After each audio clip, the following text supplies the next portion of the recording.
Shalom, kaum wanita yang dikasihi Allah. Bersyukur kalau pada sore hari ini kita masih dapat beribadah, kita masih dapat memuji Tuhan bersama-sama dalam ibadah pada sore ini. Sebelum kita memulai ibadah kita, mari kita bersatu dalam doa. Terima kasih Tuhan buat sore hari ini Bapa. Kalau kami Tuhan dapat berkumpul bersama-sama Tuhan untuk memuji dan memuliakan nama Engkau melalui suara kami Tuhan, melalui hati kami Bapa. Kami berterima kasih Tuhan, penyertaan-Mu sempurna atas setiap hidup kami sepanjang hari ini Bapa. Kau sudah memberkati kami Tuhan dari pagi sampai saat ini Tuhan. Kami bersyukur Tuhan karena Engkau tetap ada dalam hidup kami. Engkau tetap menuntun setiap waktu-waktu kami Tuhan, setiap kegiatan kami Tuhan. Terima kasih Bapa, ini saatnya Tuhan kami memberikan yang terbaik Tuhan. Melalui pujian kami, melalui suara kami mau memberikan yang terbaik untuk Engkau Bapa. Layakan kami Bapa, untuk kami Tuhan datang menghampiri hadirat-Mu Bapa. Dalam nama Tuhan Yesus Kristus kami mulai ibadah kami. Haleluya, amin.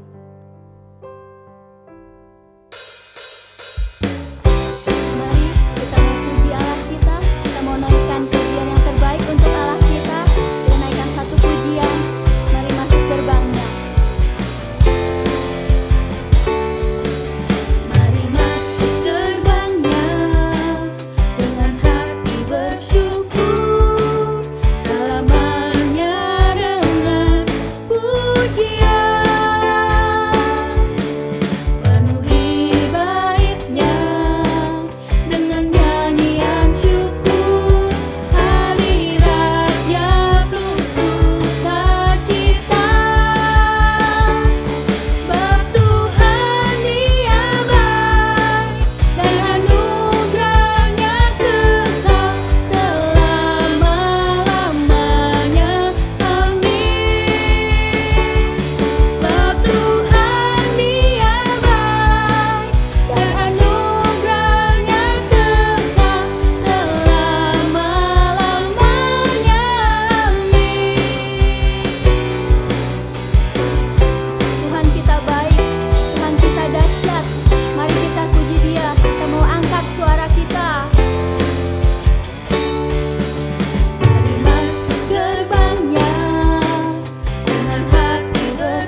ini kami Bapa, kami membawa pujian kami Tuhan.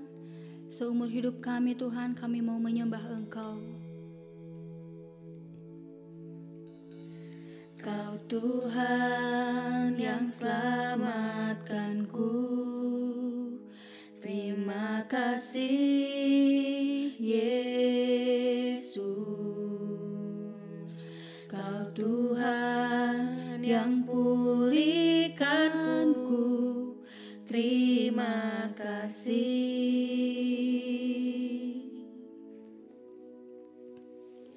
Kau Tuhan yang sembuhkanku, terima kasih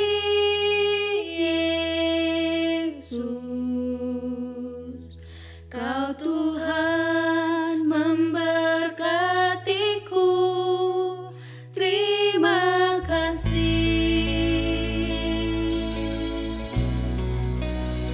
Segala pujian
besar dalam hidup kami Tuhan. Engkau dahsyat Tuhan dalam hidup kami ya Bapa.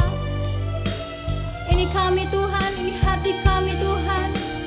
Kami mau terus menyembah Engkau Tuhan seumur hidup kami ya Bapa.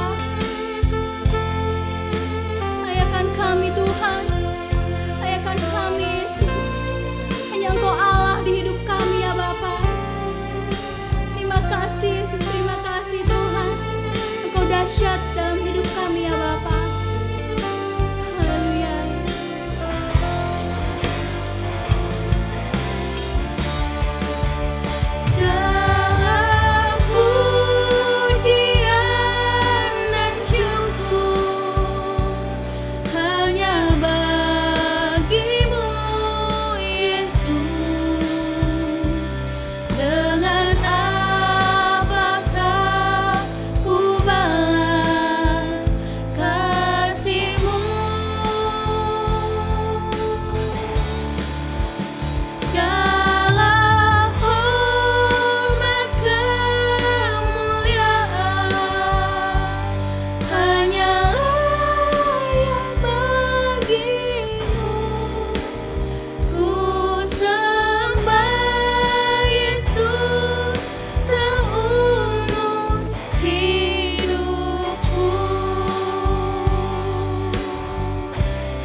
Selamat sore ibu-ibu yang saya kasihi di dalam nama Tuhan Yesus. Senang sekali berjumpa kembali pada sore hari ini. Mari ibu-ibu yang saya kasihi, sebelum kita mendengarkan firman Tuhan, terlebih dahulu kita berdoa bersama-sama pada sore hari ini. Tuhan Yesus, kami bersyukur buat sore yang indah ini Tuhan. Kami percaya Tuhan bahwa pertolongan Engkau Tuhan pada sore hari ini boleh menolong kami semua ibu-ibu di tempat ini yang mendengarkan secara online Tuhan. Kami berdoa supaya firman Tuhan boleh menjadi rema, boleh menjadi kekuatan buat setiap ibu-ibu yang ada di rumah atau yang berada dimanapun yang saat ini sedang mendengarkan firman Tuhan. Tolonglah yang sakit Tuhan, jadikan sembuh, jadikan tahir Tuhan. Yang terikat kau bebaskan pada sore hari ini Tuhan. Dan Tuhan yang menolong Tuhan yang sedang berputus asa, yang sedang kecewa, yang sedang ketakutan Bapa. Biarlah Tuhan boleh menolong pada sore hari ini. Terima kasih Tuhan, di dalam nama Tuhan Yesus kami berdoa. Dan Tuhan menolong hamba-Mu ini Tuhan yang sudah Engkau pilih pada sore hari ini untuk boleh berbicara, menyampaikan isi hati Engkau. Kami boleh belajar Tuhan mengenai penyembahan yang benar di hadapan Engkau. Demi nama Tuhan Yesus kami berdoa dan kami mengucapkan syukur. Amin. Shalom, selamat sore ibu-ibu. Apa kabarnya? Ibu-ibu yang saya kasih di dalam Tuhan. Saya berharap semua ibu-ibu dalam keadaan baik-baik saja. Meskipun situasi dan kondisi saat sekarang tidak menentu dan keadaan tidak menjadi jelas. Sore hari ini kita akan belajar satu tema yaitu Heart of Worship, hati yang menyembah. Bagaimana ibu-ibu nanti kita akan belajar menjadi seorang yang menyembah Tuhan dan dampaknya. Jadi penyembahan itu belajar kita memahami apakah penyembahan, mengapa kita harus menyembah, bagaimana kita menjadi seorang yang menyembah, dan dampak daripada penyembahan itu sendiri. Jadi penyembahan itu bukan satu protokol, bukan satu pengantar untuk bertemu dengan Tuhan. Oh, kita harus menyembah. Bukan beberapa lagu. Tetapi penyembahan itu kita boleh belajar, yaitu saat kita berhadapan dengan keilahian dan kemuliaan Tuhan yang Maha Kuasa, bagaimana kita harus bersikap berhadapan dengan Sang Pencipta kita yang Maha Kuasa. Nah, penyembahan adalah harus sepenuh hati. Di dalam Markus pasal 12 ayat 28 dan 33, firman Tuhan berkata, Lalu seorang ahli Taurat yang mendengar Yesus dan orang-orang Saduki bersoal jawab dan tahu bahwa Yesus memberi jawab yang tepat kepada orang-orang itu, datang kepadanya dan bertanya. Jadi ini orang-orang ahli Taurat, orang-orang Saduki bertanya kepada Tuhan Yesus, hukum manakah yang paling utama? Lalu jawab Yesus, hukum yang terutama ialah, dengarlah hai orang Israel, Tuhan Allah kita, Tuhan itu Esa. Kasihilah Tuhan Allahmu dengan segenap hatimu, dan dengan segenap jiwamu, dan dengan segenap akal budimu, dan dengan segenap kekuatanmu. Dan hukum yang kedua ialah, kasihilah sesama manusia seperti dirimu sendiri. Tidak ada hukum lain yang lebih utama daripada kedua hukum ini. Lalu kata ahli Taurat itu kepada Yesus, tepat sekali guru, benar katamu itu, bahwa dia Esa, dan bahwa tidak ada yang lain kecuali dia. Ayat 33 ini yang menjadi poin kita. Memang mengasihi dia dengan segenap hati, dan dengan segenap pengertian, dan dengan segenap kekuatan, dan juga mengasihi sesama manusia seperti diri sendiri adalah jauh lebih utama daripada semua korban bakaran dan korban sembelihan. Jadi mengasihi Tuhan itu harus dengan segenap hati kita, dengan segenap pengertian, dan dengan segenap kekuatan kita. Ya, jadi jangan setengah-setengah. Tuhan mau seluruh hidup kita dipersembahkan. Tuhan mau hati kita semuanya untuk menyembah Tuhan dengan segenap hati kita, dengan segenap pengertian kita, dan dengan segenap kekuatan kita. Ya, firman Tuhan yang lain berkata dalam Roma pasal 12 ayat 1, dikatakan, karena itu saudara-saudara, demi kemurahan Allah, aku menasehatkan kamu supaya kamu mempersembahkan tubuhmu sebagai persembahan yang hidup, yang kudus dan yang berkenan kepada Allah. Itu adalah ibadahmu yang sejati.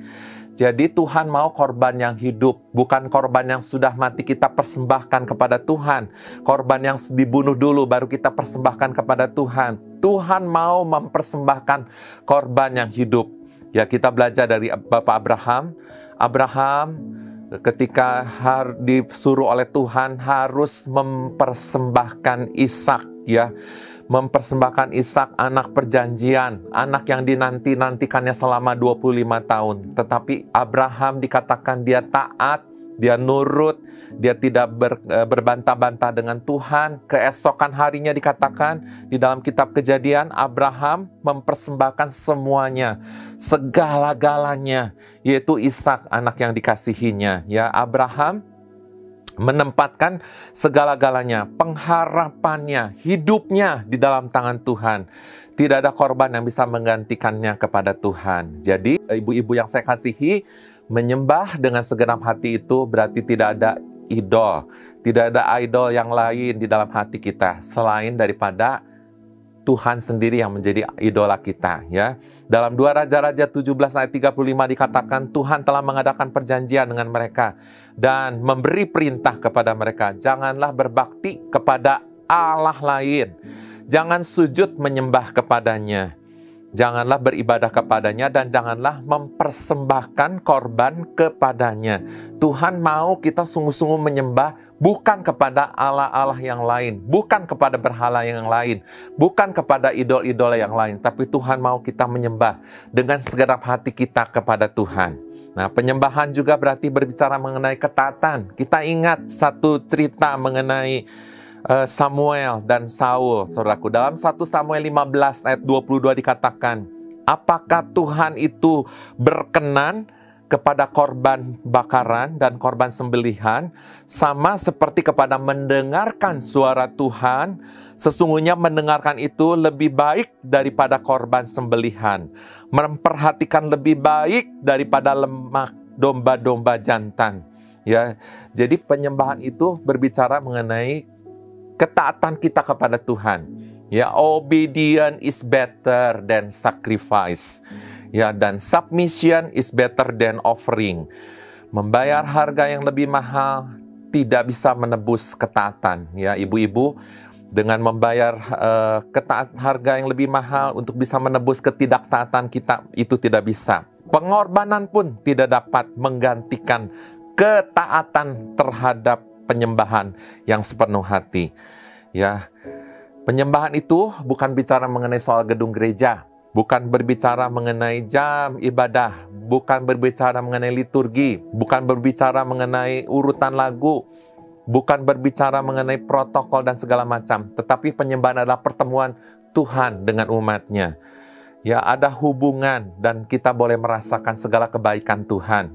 Jadi, bukan hal-hal pengantar atau protokol. Dalam kisah di Perjanjian Lama, Musa menghargai sekali hubungan dengan Tuhan. Dalam Keluaran pasal 33 ayat 13 dikatakan, "Maka sekarang jika aku kiranya mendapat kasih karunia di hadapanmu, beritahukanlah kiranya jalanmu padaku, sehingga aku mengenal engkau, supaya aku tetap mendapat kasih karunia di hadapanmu. Ingatlah bahwa bangsa ini umatmu."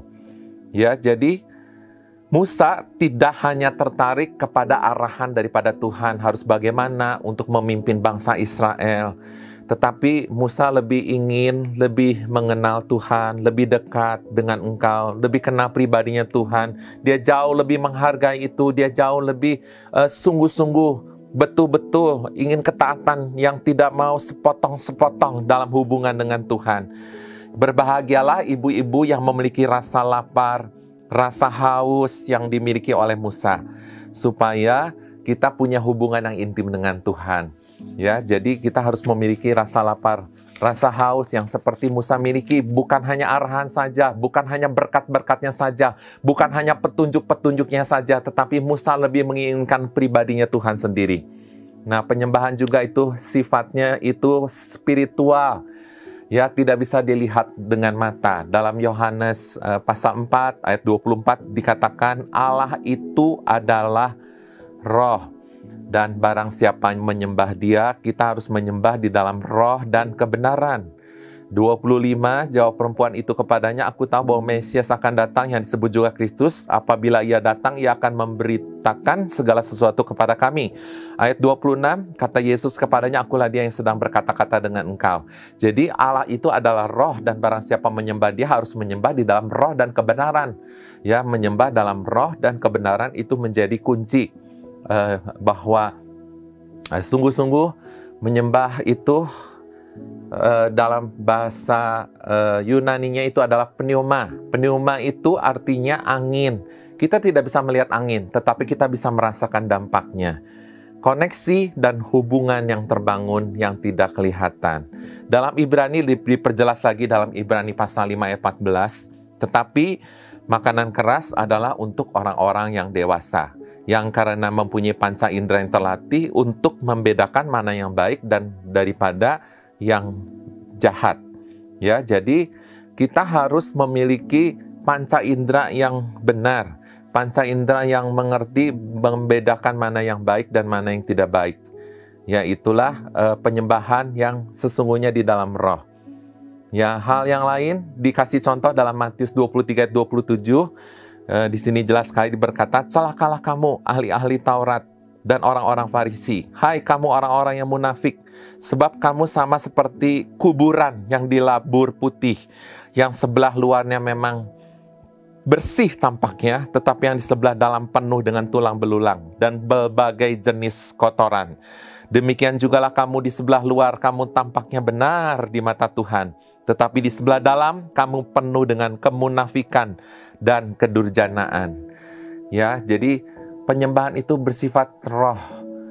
Orang bisa mengangkat tangan, orang bisa bersorak-sorai, tetapi Tuhan melihat dalam hati kita seperti apa hati kita di dalam menyembah di dalam roh. Tidak hanya menyembah dalam roh saja, tetapi di dalam kebenaran. Ya, mungkin kita bisa mengangkat tangan, ibu-ibu bisa mengangkat tangan, tapi dalam hatinya ada kesombongan, ada kemarahan. Ya, dan Tuhan tidak berkenan. Tuhan lebih berkenan kepada hati yang benar, hati yang sungguh menyembah kepada Tuhan. Nah, penyembahan juga adalah sikap hormat, yaitu sahah ya dalam bahasa Yunani. Sahah itu berarti sujud ya, menyembah dengan sikap tubuh. Itu ada dalam Kejadian pasal 18 ayat yang kedua. Ya. Ketika ia mengangkat wajahnya, tampaklah 3 orang berdiri tidak begitu jauh dari dia, yaitu ini Abraham. Ketika melihat ada 3 orang, setelah ia melihat mereka, berlarilah ia dari pintu kemahnya menyongsong mereka, lalu sujud memberi hormat. Apabila dia mengangkat kepalanya, kelihatanlah kepadanya 3 orang yang berdiri tidak begitu jauh daripadanya.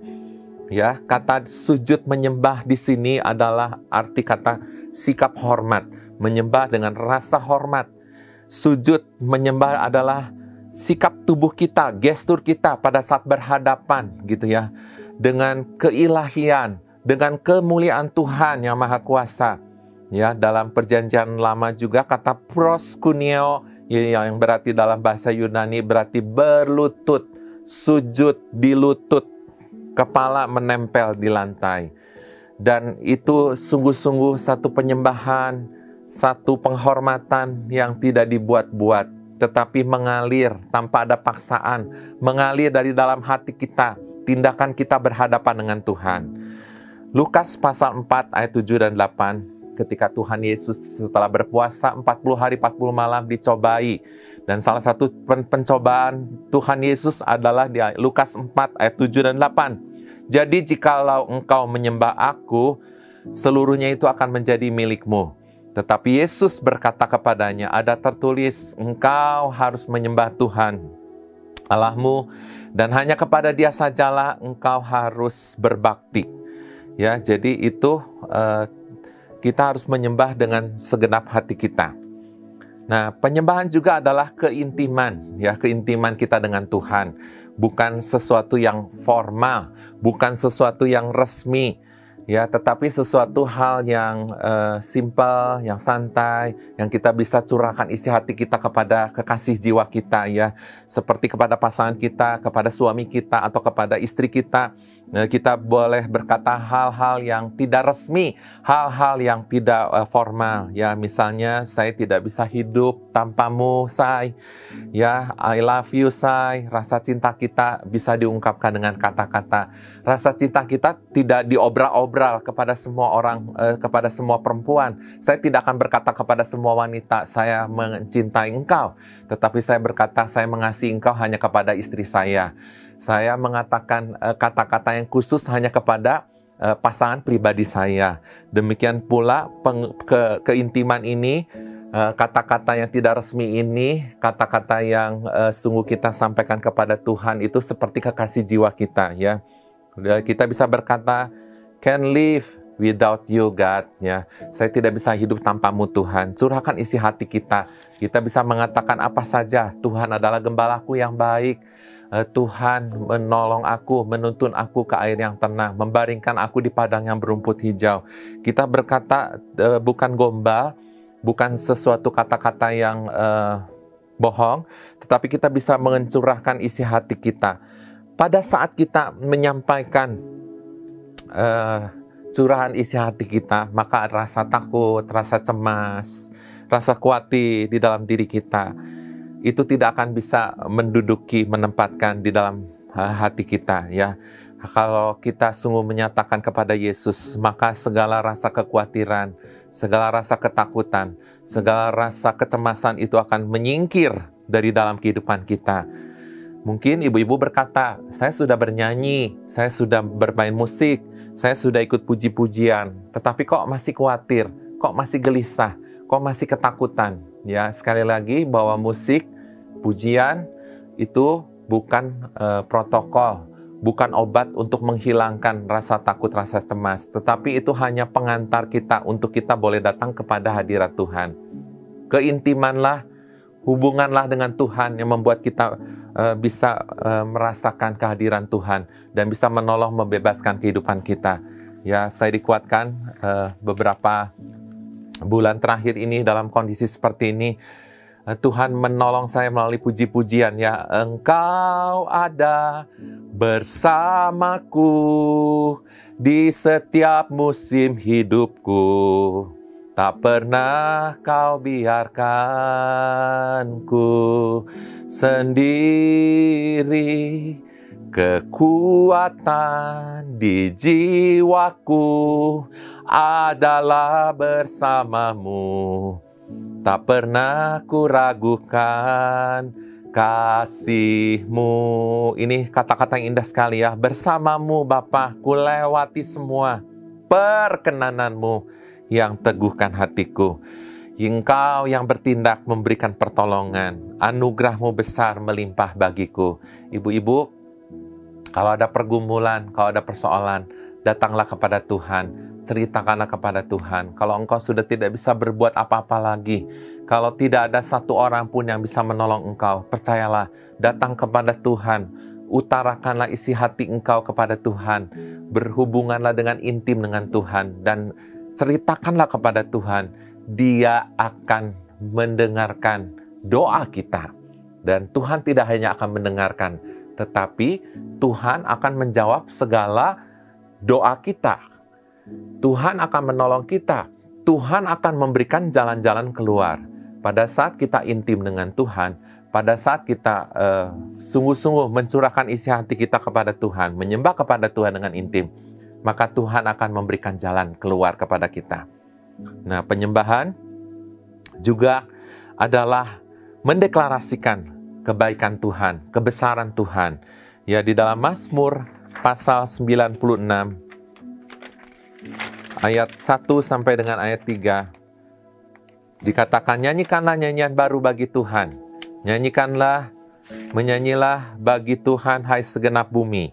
Menyanyilah bagi Tuhan, pujilah namanya. Kabarkanlah keselamatan yang daripadanya dari hari ke hari. Ceritakanlah kemuliaannya di antara bangsa-bangsa dan perbuatan-perbuatan yang ajaib di antara segala suku dan bangsa. Ya, jadi penyembahan itu tidak hanya menjalin hubungan saja, tidak hanya kita punya keintiman saja, tidak hanya berbicara mengenai ketaatan saja, tidak berbicara mengenai penghormatan saja, tidak berbicara mengenai kesegenap hati kita dalam menyembahan, tetapi penyembahan juga berarti kita mendeklarasikan, menyatakan kebesaran Tuhan, kebaikannya Tuhan, menceritakan perbuatan-perbuatan yang ajaib di antara segala suku-suku dan bangsa. Ya, melalui pujian kita bisa mendeklarasikan kebaikannya Tuhan. Ada kisah yang sangat indah sekali yang boleh menguatkan ibu-ibu dan saya pada malam hari ini, yaitu kisah para rasul 16 ayat 25 dan 26, di mana Paulus dan Silas itu dipenjara.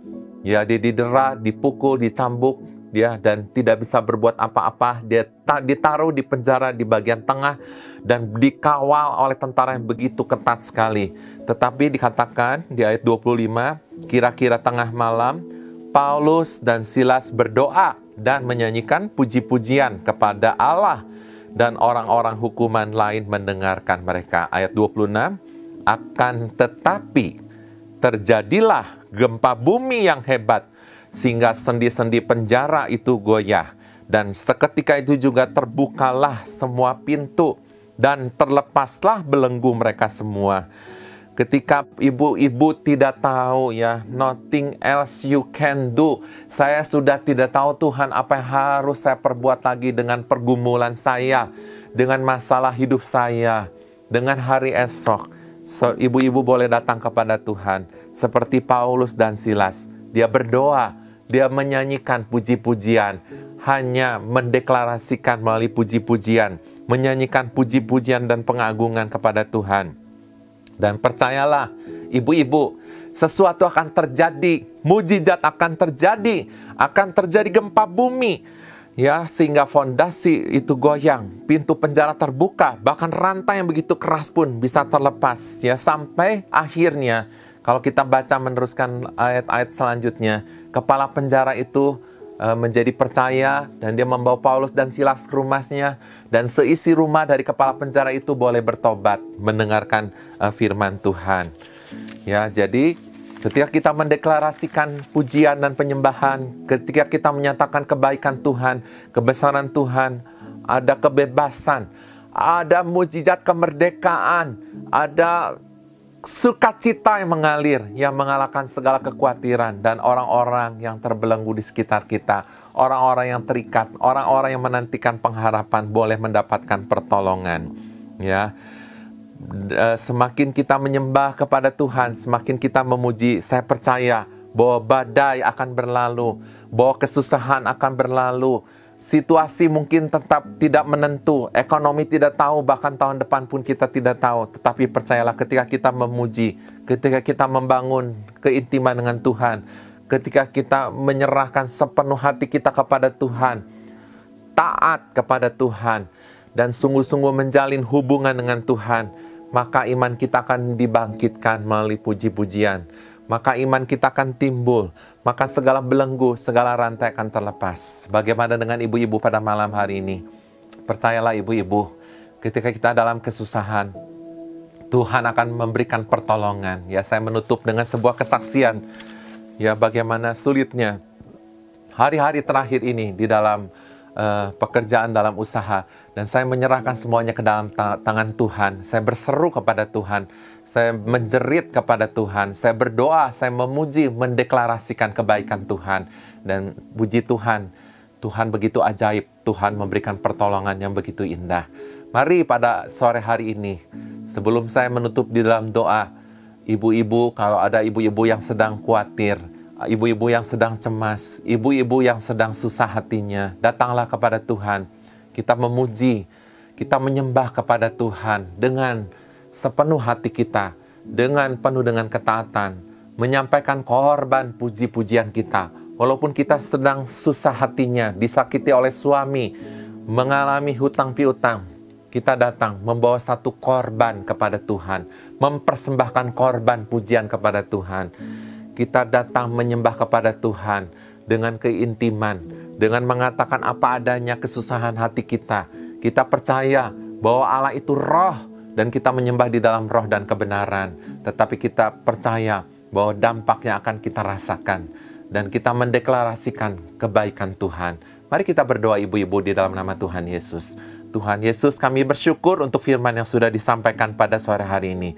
Tolonglah ibu-ibu Tuhan, pada malam hari ini, mungkin ada yang sedang ketakutan, ada yang sedang susah hatinya, ada yang sedang cemas hatinya. Kami mau datang kepada Engkau Tuhan. Kami percaya bersama-Mu Tuhan, kami akan melewati semuanya dengan indah. Seperti hari-hari sebelumnya Tuhan, seperti tahun-tahun sebelumnya Tuhan, di mana Tuhan menyertai kami. Kami percaya hari ini, sore hari ini, malam hari ini, bahkan hari esok, bahkan hari-hari selanjutnya, bahkan tahun yang akan datang, Tuhan menyertai ibu-ibu di tempat ini. Biarlah kami boleh memuji Engkau Tuhan, dengan segenap hati kami Tuhan, dengan sepenuh hati kami Tuhan. Tidak ada ilah lain Tuhan selain Engkau Tuhan. Dan kami boleh membangun hubungan yang intim Tuhan. Kami boleh punya ketaatan Tuhan yang murni di hadapan Engkau Tuhan. Dan kami boleh menyembah di dalam roh dan kebenaran. Kami boleh mendeklarasikan kebaikan Engkau Tuhan. Melalui pujian dan sorak-sorai Tuhan. Bangkitkan iman ibu-ibu pada malam hari ini. Terima kasih Tuhan. Di dalam nama Tuhan Yesus kami berdoa. Dan kami mengucapkan syukur. Amin. Bye-bye. Tuhan memberkati ibu-ibu semua.